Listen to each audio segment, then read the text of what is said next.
S K super TMT, the long life TMT. ಜೆಡಿಎಸ್ನ ಮಾಜಿ ಶಾಸಕ ಸುರೇಶ್ ಗೌಡ ಸಂಚರಿಸ್ತಾ ಇದ್ದಂತಹ ಕಾರು ಆಕ್ಸಿಡೆಂಟ್ ಆಗಿದೆ.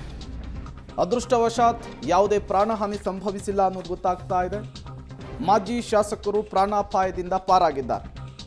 ಮಂಡ್ಯದ ಬೊಂತೆಕೊಪ್ಪಲು ಸಮೀಪ ತಡರಾತ್ರಿ ನಡೆದಂತಹ ಘಟನೆ ಇದು. ಕಾರ್ಯಕರ್ತರ ಮದುವೆಗೆ ಅಂಥೇಳಿ ಕಾರ್ನಲ್ಲಿ ಹೋಗ್ತಾ ಇದ್ರು ಮಾಜಿ ಶಾಸಕ ಸುರೇಶ್ ಗೌಡರು. ಈ ಸಂದರ್ಭದಲ್ಲಿ ಆ ಕಾರು ಪಲ್ಟಿ ಆಗಿದೆ. ಡ್ರೈವರ್ನ ಎಡವಟ್ಟಂತೆ ಚಾಲಕನ ನಿಯಂತ್ರಣ ತಪ್ಪಿ ಕಾರು ಪಲ್ಟಿ ಆಗಿರುವಂಥದ್ದು.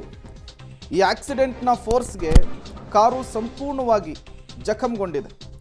ಸುರೇಶ್ ಗೌಡರ ಕೈಗೆ ಪೆಟ್ಟು ಬಿದ್ದಿದೆ.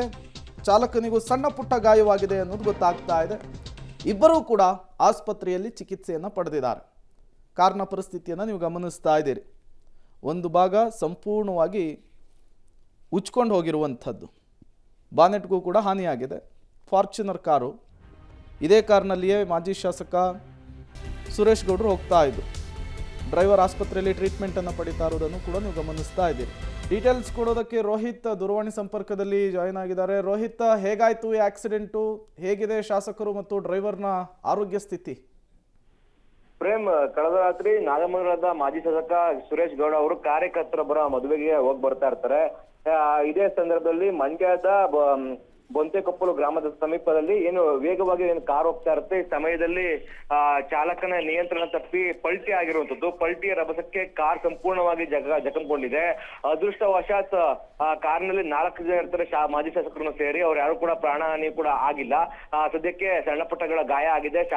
ಮಾಜಿ ಶಾಸಕರ ಕೈ ಬೆರಳಿಗೂ ಕೂಡ ಏಟಾಗಿರುವಂತದ್ದು. ಜೊತೆಗೆ ಏನು ಡ್ರೈವರ್ನ ತಲೆ ಭಾಗಕ್ಕೆ ಸ್ವಲ್ಪ ಪೆಟ್ಟಾದ್ರೆ ಇನ್ನು ಉಳಿದವರು ಔಟ್ ಆಫ್ ಡೇಂಜರ್ ಅಂತ ಕೂಡ ಹೇಳ್ತಾ ಇದ್ದಾರೆ. ಸದ್ಯಕ್ಕೆ ಮೈಸೂರಿನ ಖಾಸಗಿ ಆಸ್ಪತ್ರೆಯಲ್ಲಿ ಇವ್ರುಗಳಿಗೆ ಚಿಕಿತ್ಸೆಯನ್ನು ಕೊಡ್ತಾ ಇರುವಂತದ್ದು.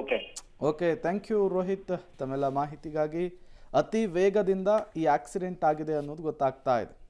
ಕಾರ್ಯಕರ್ತರೊಬ್ಬರ ಮದುವೆಗೆ ಹೋಗಿ ವಾಪಸ್ ಆಗ್ತಾ ಇದ್ದಂತಹ ಸಂದರ್ಭದಲ್ಲಿ ಈ ಆಕ್ಸಿಡೆಂಟ್ ಆಗಿರುವಂಥದ್ದು.